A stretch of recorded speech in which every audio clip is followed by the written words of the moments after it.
+1 class बेटे आज हम नया लेसन शुरू कर रहे हैं। लेसन का नाम है स्वतंत्रता, अर्थ और प्रकार। स्वतंत्रता को इंग्लिश में बेटा लिबर्टी कहते हैं। मीनिंग और इसकी काइंड्स हमने इस लेसन में पढ़नी है।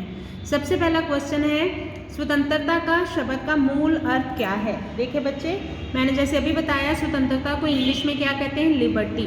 लिबर्टी शब्द लातीनी भाषा के शब्द लिबर से निकला है। लिबर का अर्थ होता है प्रतिबंधों का अभाव, एब्सेंस ऑफ रिस्ट्रेंट्स।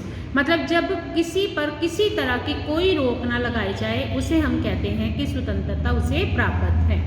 ठीक है बेटे, ये तो है इसका शाब्दिक मीनिंग, इस वर्ड का मीनिंग क्या है। अब वैसे मीनिंग क्या है इसका देखें, स्वतंत्रता से क्या अभिप्राय है। What do you mean by liberty. मतलब एक व्यक्ति को उसकी डेवलपमेंट के लिए, उसके विकास के लिए उचित अवसर देना ही स्वतंत्रता है। पर कोई भी व्यक्ति ऐसा कोई काम नहीं कर सकता जो सामाजिक हितों के खिलाफ हो। ठीक है बच्चे, मतलब हर व्यक्ति को अपने विकास के लिए उचित सुविधाएं देना, उचित अवसर देना ही स्वतंत्रता होती है। लेकिन राज्य के खिलाफ या समाज के हितों के खिलाफ कोई काम नहीं किया जाएगा। नेक्स्ट है स्वतंत्रता की परिभाषा लिखें। लास्की के अनुसार बेटे स्वतंत्रता का अर्थ क्या है। परिभाषा हमेशा किसी राइटर की होती है बेटे, इसमें लास्की की है परिभाषा। स्वतंत्रता का अर्थ उस वातावरण का प्रबंध करना है जिसमें मनुष्य को अपने विकास के अवसर मिल सके। मतलब वो वातावरण पैदा करना जिसमें मनुष्य अपना विकास कर सके।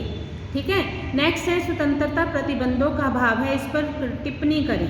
मतलब कई लोग कहते हैं कि किसी तरह का कोई रोक नहीं होनी चाहिए व्यक्ति को, तो मतलब क्या आप इस बात से सहमत हो। ये इस क्वेश्चन का मीनिंग है। तो बेटे ऐसा नहीं है, क्योंकि एक व्यक्ति को मनमानी करने की आज़ादी नहीं दी जा सकती। हमेशा स्वतंत्रता जो है प्रतिबंधों में रहकर ही प्रयोग की जाए तो वो स्वतंत्रता ही सही स्वतंत्रता होती है। जब हम ये कहते हैं कि स्वतंत्रता प्रतिबंधों का अभाव है तो मतलब हम नकारात्मक पक्ष लेते हैं।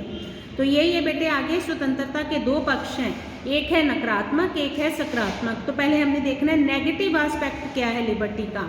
नकारात्मक पक्ष का अर्थ है कि व्यक्ति को खुला छोड़ दो, उसके किसी काम पर कोई रोक ना लगाई जाए। और इस पक्ष के समर्थक हैं बेटे, दो समर्थक हैं, एडम स्मिथ और हर्बर्ट स्पेंसर। ये 2 नंबर में क्वेश्चन आ सकता है आपको। स्वतंत्रता के नकारात्मक पक्ष से जो संबंधित उनके नाम लिखे विद्वानों के जो इसके समर्थक हैं, तो एडम स्मिथ और हर्बर्ट स्पेंसर हैं। मतलब ये चाहते हैं कि व्यक्ति को खुला छोड़ दिया जाए, उस पर किसी तरह की कोई रोक ना लगाई जाए। नेक्स्ट है इसका सकारात्मक पक्ष क्या है, पॉजिटिव एस्पेक्ट क्या है। मतलब व्यक्ति को वो काम करने देना जो उसके विकास के लिए जरूरी है और जिनसे राज्य और समाज को कोई हानि नहीं पहुंचती।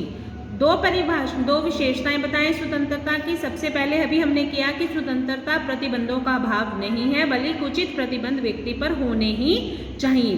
और सेकंड है स्वतंत्रता केवल राज्य में रहकर ही उपयोग की जा सकती है। अगर हम ये कहें कि बिना राज्य के हम स्वतंत्रता का आनंद ले सकते हैं तो ये पॉसिबल ही नहीं है। नेक्स्ट है लास्ट क्वेश्चन बेटे, स्वतंत्रता की किस्में लिखें। 2 तरह की होती है, एक है नागरिक स्वतंत्रता जो हर नागरिक के पास होती है, और दूसरी है राजनीतिक स्वतंत्रता जो स्वतंत्रता हर नागरिक को इसलिए दी जाती है ताकि वो राजनीति में भाग ले सके। जैसे उसे वोट देने का अधिकार दिया जाता है, चुनाव लड़ने का, सरकारी नौकरी प्राप्त करने का। तो ये बेटे नया लेसन है, आपने अपनी कॉपी पे भी लिखना है और याद भी करना है। ओके बेटा।